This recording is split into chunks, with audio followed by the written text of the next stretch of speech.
Cool. Good morning, everybody. Welcome to another Trading Tuesday. Hope you had a good start to the week yesterday.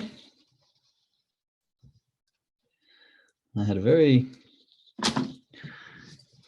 good day yesterday and a very sluggish morning this morning, but I'm very grateful that I have the ability to do so.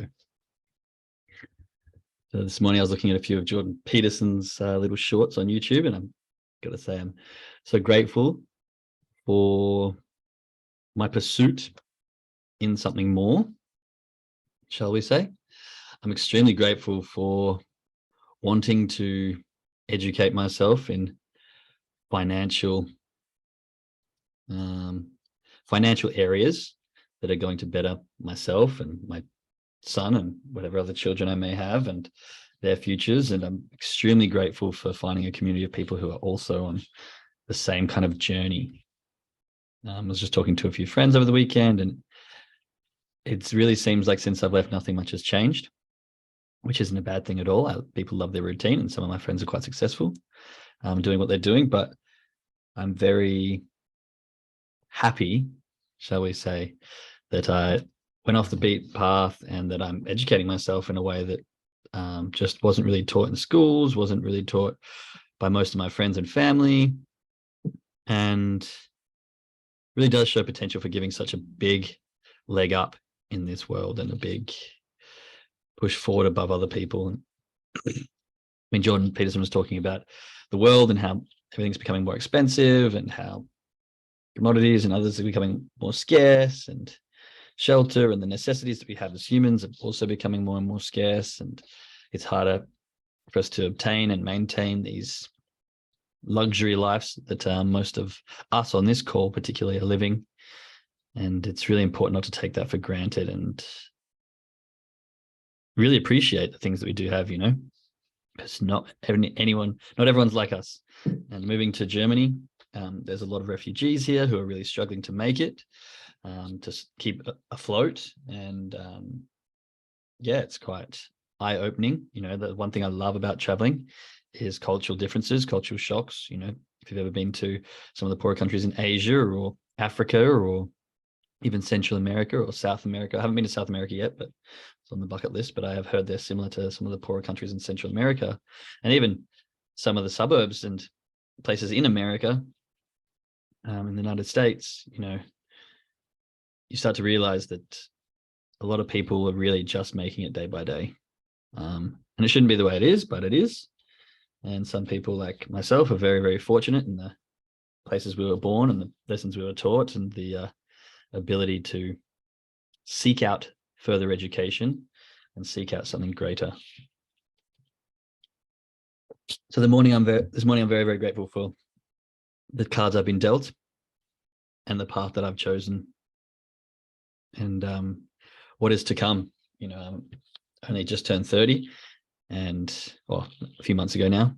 And I feel like the life experience and the lessons I've learned and the stuff that I have under my belt of knowledge is extremely vast compared to a lot of people, and purely because of situations I've been in. And like I said, the path that I've chosen. So I'm extremely grateful for that. So if you could chuck in the chat some gratitude for this morning, share with us how your weekend was, maybe how the start of your week was, any gratitude you have this morning. Good. Thanks for asking in the chat. Sorry, I didn't read that till just then. Good morning. Good morning. Yes. I like Jordan Peterson. Yeah. Grateful for the strength to not take on others' opinions of how they perceive me. I love that. It's a very great start to our gratitude. Not taking on others' opinions of how they perceive me. And I love your verbiage there as well, because this is based straight off what we were talking about yesterday. Life is about perception, perspective, and the perception that you have in a given situation based on the knowledge you have about the circumstances. So the fact that you are able and have the strength to not take on others' opinions is fantastic, because usually others have opinions on us relative to the information they know about us, relative to the circumstance they believe to be true. And if you remember the visual I showed you yesterday, true, and the truth. It's often blows my mind how much people get affected by single comments from one person. And I'm guilty of guilty as fuck of this as well. One person says one thing and it triggers me in such a way that my emotions run rampant and I just get so upset and so broke down, and like my whole world falls to pieces just because of one comment from one random person who knows fuck all about my situation. And it's been a learning curve, and I've come a long way on this, but just the ability to understand that life's about, life's about perspective. There are so many different angles to every situation.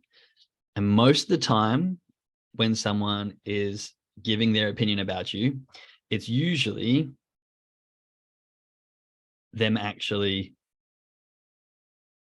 offsetting the way they feel about themselves and taking it out on you. They might see a characteristic trait or a personality trait or something you did that they hold a strong value to or belief to based on the way they would have behaved or the way they got brought up. And so often when we take people's opinions on our shoulders and let it affect us, we're really just taking on someone else's personal issues. It's a crazy concept to get your head around, but this is the same. I think I used this quote a couple of times this last couple of weeks, but if I buy you a present and you refuse to take it, who does the present belong to? If I present you with anger or an opinion and you refuse to take it, who does that anger or opinion, curbing it a little bit here, belong to? Right. And having that strength to just brush that off. It's a hard thing. Like, don't get me wrong. People can say stuff and it gets to you so quickly and easily. It's just human instinct. It's who we are. It's the way we respond. But the ability to grow that strength and shift that pain or shift that comment completely off your shoulders is so powerful. So congratulations. Well done. That's a really good strength to build. First gratitude in. Got distracted quietly there, but on we go. Good morning. Good morning, Jake and all. So grateful to be here today for another call and more learning. Grateful for the ability to learn trading. Yes. On that note, I'm grateful my parent left Holland after the war to give us a great life. Yes. I think a lot of people, have grandparents or parents who were in really hard circumstances and made drastic change to provide a really good life for the rest of their family tree. And I like to think that it only takes one person in the bloodline to make drastic changes to shift the future of that entire family tree. And I like to think that that's what I'm doing here, that's what we're doing here, reaching out and learning some skills that could hopefully change the financial state of our family for generations to come. I'm grateful for a great night's sleep and my body's ability to heal. Nice. I had a rough night's sleep, so I'm a little bit jealous of that one, but I am also grateful for the few hours I did get. There's a midday nap, actually, because I got very little during the night, thanks to my little man, but my beautiful fiance was able to keep him at bay while I got a couple of hours earlier, so I'm extremely grateful for that. I, too, am grateful for the educational opportunities I have had, both formal and informal. Yeah. Self-love is our greatest gift, which allows us to not take on other negative vibration. I couldn't agree more. If this is what I was talking about last week, our relationship with self. If we have such a strong relationship with ourselves, other people's comments, other people's negative vibrations, they just bounce off and ricochet. Like they don't affect us. And if we can just keep filling up our cup with positivity, eventually their negative thoughts will be and negative vibrations will just be drowned out by our positive vibrations and our positive energies. And so this is why relationship with self and self-love is so important, right? And that ability just to have that respect for you to such a high level that when other people's comments aren't true, and when it's just them being frustrated at themselves. And it's such an empowering feeling when people attack you directly. And I've had this, the more you grow in a financial status, in a social status on social media or any of the sorts, you will have people attack you. You will have people have their comments. Everyone has to have their opinion.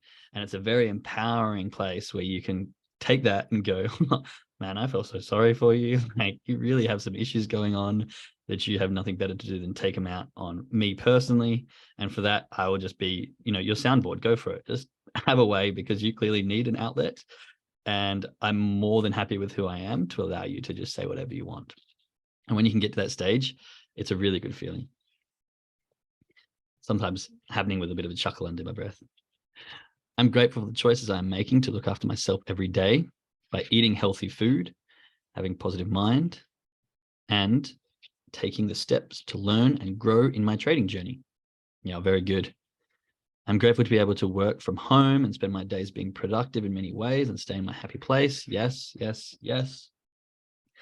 It's catch 22, really, being able to work from home, because it is a luxury, but I sometimes find myself just getting nestled away in my own little world of the corner of my house.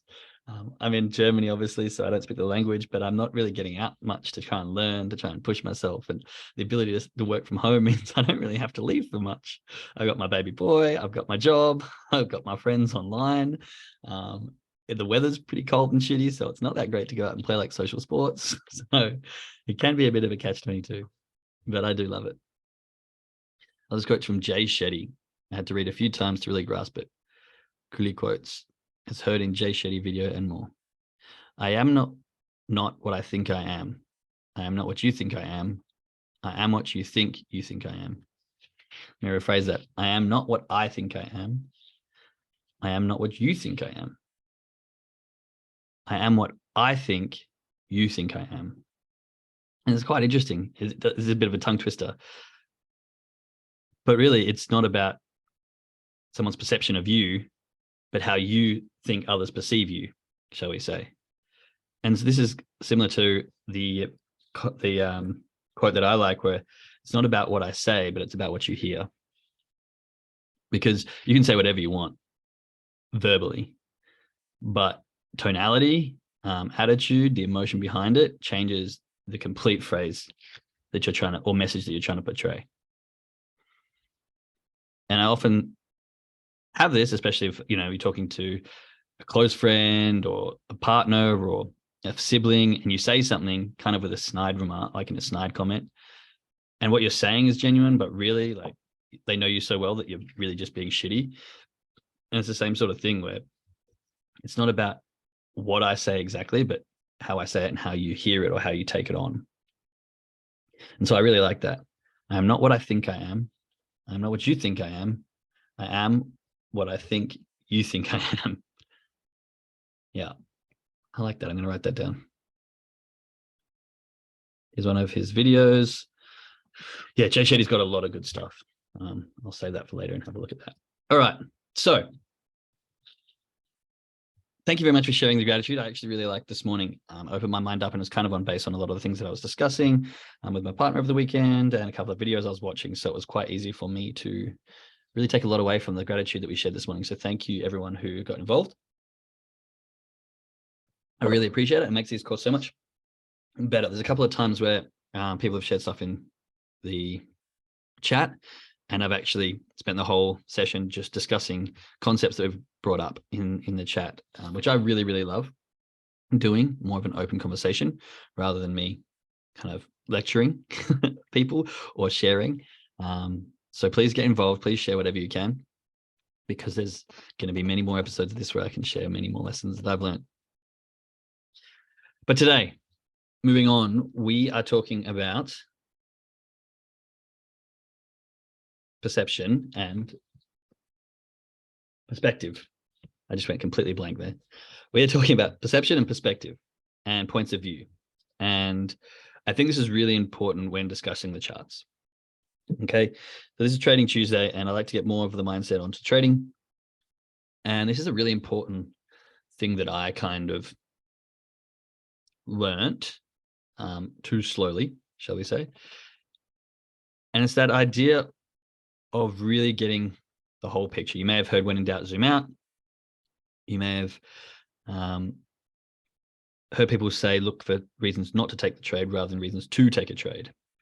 And I want to actually share my screen here, and I would like to give you a bit of an example. It's going to take some participation. Oh, sorry.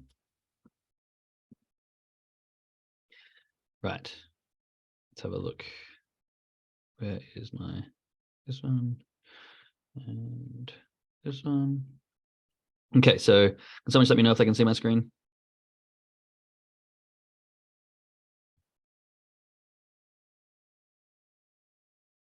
Anybody, can you see my screen with my chart? Yep, we can see it. Perfect. Okay.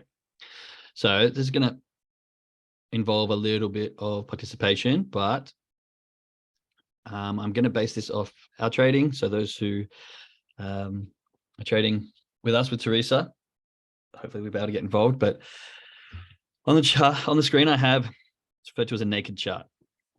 Now we often take engulfing candles. And here we can see we've got a bit of a bullish engulfing candle, another bullish engulfing candle, and then we've just had a third bullish engulfing candle, all creating higher highs. Now, could someone tell me if they think this is a good trade to enter? Just based on the fact that we like a bullish engulfing candle as our entry, and we can see that we've had higher highs, setting an uptrend. Anyone have an opinion on whether or not this is a good trade to take? Not enough information. Yep, very good. But based on this information, what would you say?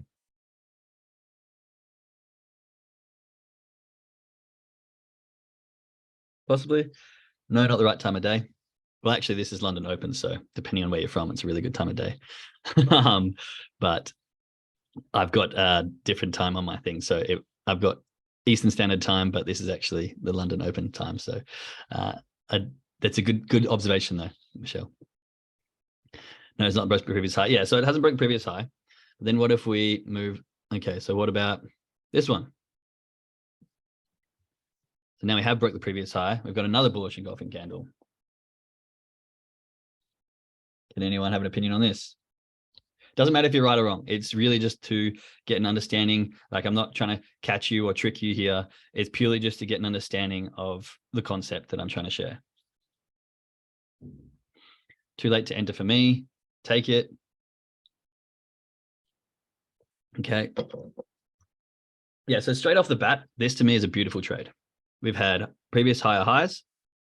We've had a bullish engulfing candle, then a second bullish engulfing candle, breaking previous structure with nothing to the left, willing to stop it. Like, this looks like almost I would say, like a 8 out of 10 trade for me. I really like the fact that we've had this break, this bullish engulfing followed by another bullish engulfing breaking high. Okay. But as obviously you'll see in a second, it starts to go sideways, right? And the key here obviously was that we didn't have enough information. So if we zoom out, let's have a zoom out. Unfortunately, we can see also that, we've made these previous highs, these previous lows, higher high, higher low, slightly lower low, but then higher high, and then another higher low. So really, this is trending quite nicely. We've had this break of this structure, and we could be off for a nice little run here. Yes, maybe waiting for a pullback on this candle. But what if we add our lovely TDI? So our second frame. So remember how I said yesterday that it's all about perspective. And usually when I was talking about that subconscious paradigm shift, when I was telling those stories, there was one line, one bit of information, and all of a sudden our entire world changed, right? Everything we knew about that situation was shifted in that moment, and it gave us a whole another perspective on whether or not we would take that trade. I mean, whether or not how we viewed that situation. Sorry.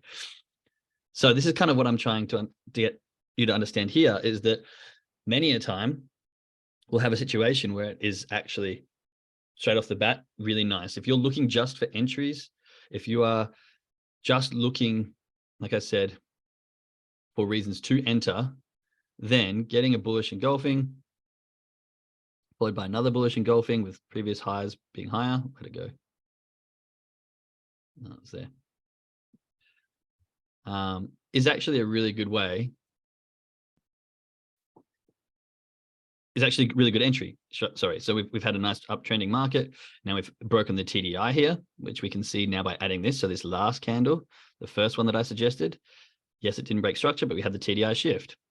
And now we pushed up. We are getting a little bit close to the 60%. So we have a little bit more information. But still could possibly break the 60, could go on for another run. But then what if we add the EMAs that we use all the time? Oh, so as we can see here, I think this was the one we're looking at. We've got EMAs crashing right in the way on the first one. So this isn't the best opportunity. And then we've got the bigger picture, which has the 60% right at the top. And so as we start to pull extra bits of information, we gain extra knowledge, we start to find reasons why not to take this trade. Correct? Let me know if that's making sense in the chat.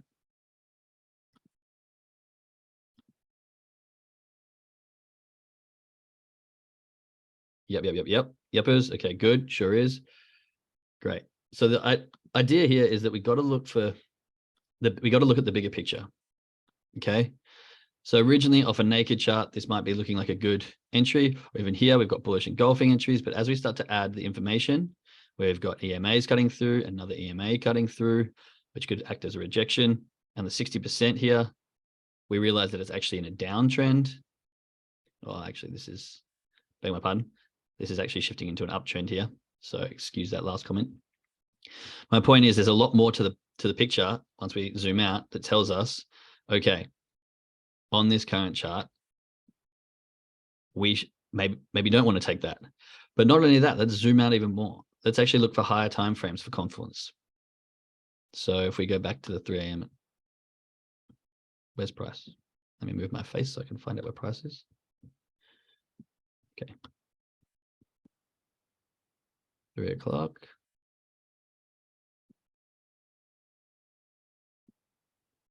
Okay, so as we look at the higher time frame, basically we're in a real big downtrend.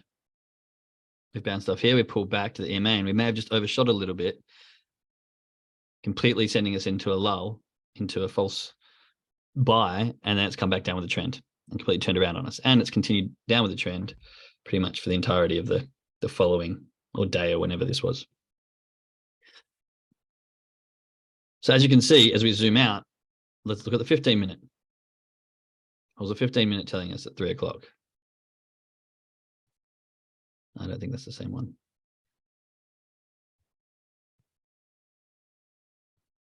15-minute was, okay, I definitely don't think that was the same one. Maybe it was. 3 o'clock. Here. 15-minute had sort of pulled back up. Again, we bounced. We pulled back up. We had pushed itself up a little bit. And the aqua was coming back down. We could have found a bounce, but as you can see, we ended up turning around. We're also kind of getting up to the 60% level on the 15-minute as well, a little bit far away. So we could have had a little bit more room to go. But as you can see, my point here is as you move out, zoom out and look at other bits of information, you find out reasons that this actually may not be the best trade to be making. You know, there's another level of structure right here on the 15-minute from previous. I move this down. You know, there's another level of structure here that we had some resistance, and it kind of went up and tagged that as well. So entering here, where on the lower time frames, we've got higher EMAs, plus we've got different levels of structure. There's a lot more information now to change our perspective on this current situation. Now, this was just one moment in time that I grabbed. And I'm sure if you go through this process again, you'll be able to find the same sort of concept, starting at a point and being very blank with it.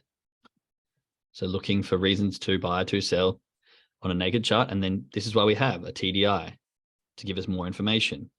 This is why we have EMAs that we use to give us more information. And it's no point having all this stuff on your chart if you just go, there's a bearish engulfing, I'm in. I mean, this was actually a really good sell, so that's a bad example, but you know what I mean. There's going to be bullish engulfing candles right here. Bullish engulfing, let's jump in. I mean, it had a TDI shift, so that's good, right? Well, no, because we've got higher EMAs coming into it right in front of us. We have to look at all the other factors so we can get all the knowledge, so we can have a full, I can't say have the full truth, because there's always going to be bits of information that it's hard for us to see, especially if we're scalping on the 1 minute, but gaining as much as we can so that we can find the highest probability of getting into a successful trade. Now, on that, we often form a bias. So let's say that we get in, I'm going to use 230. Let's go into the 1 minute.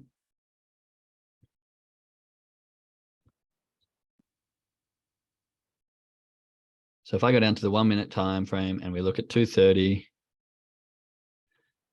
and we look at getting into a trade somewhere here,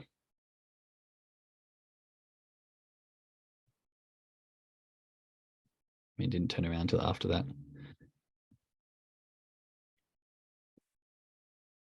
Let's say here we get into this trade. Okay. Is actually not too bad. We've got a bullish engulfing right off the EMA here in an uptrend. And so say we jump into a buy right here.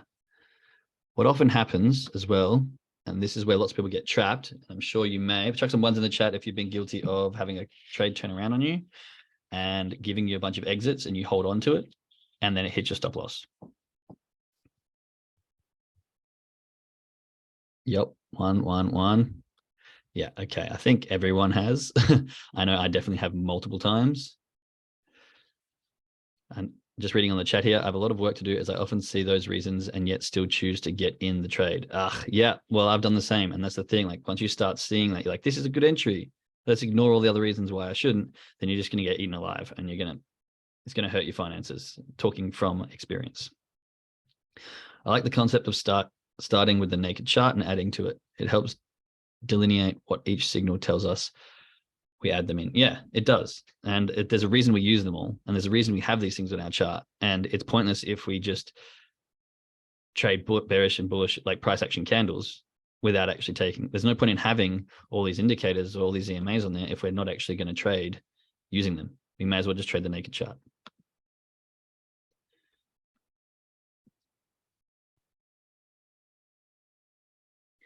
So yes, we've had a bunch of people who have jumped into a trade and held on too long. Right. And this is exactly why, because we get into this bias. We get into, what's it called again? I'm just going to say we get into this bias where, okay, we've got a bullish engulfing here. We like this trade. Now, technically as scalpers, you could have taken your scalp on here. Would have been fine. Probably would have actually got wicked out of this candle.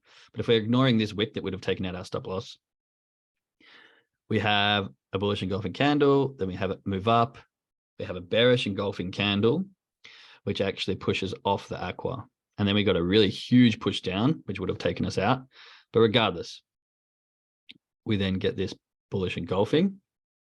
So we're like, yes, we're in a good trade. Then we get this huge wick on the top side. Now, this is a very clear sign that sellers are strong here. It's wicked off an EMA and turned back around. But at this point, you're like, I'm in profit.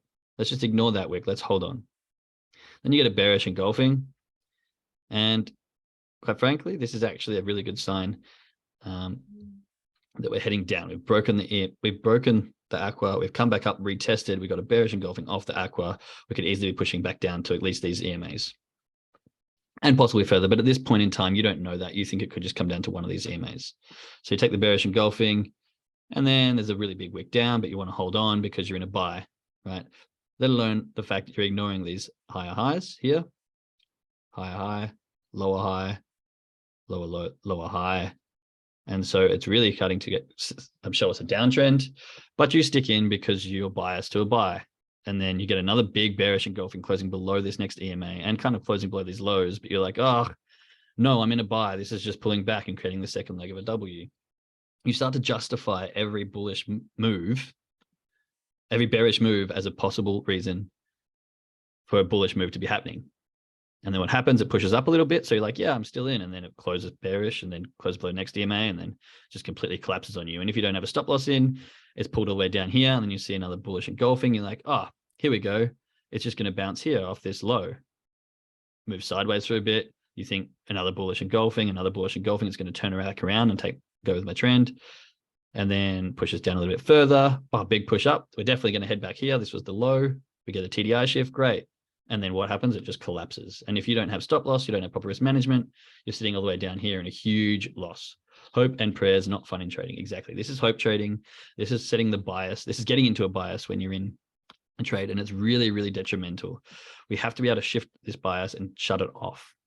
And so what happens is when we're in a buy here, we really subconsciously shut off our eye to half the information. We choose now that we don't want to see any bearish information because we're in a buy and we want to be right and we want to take profit. But we can't do that. We have to keep our eyes open. We have to have the full perspective. We have to be allowing all knowledge to come into us, because as each candle paints, a new story is written.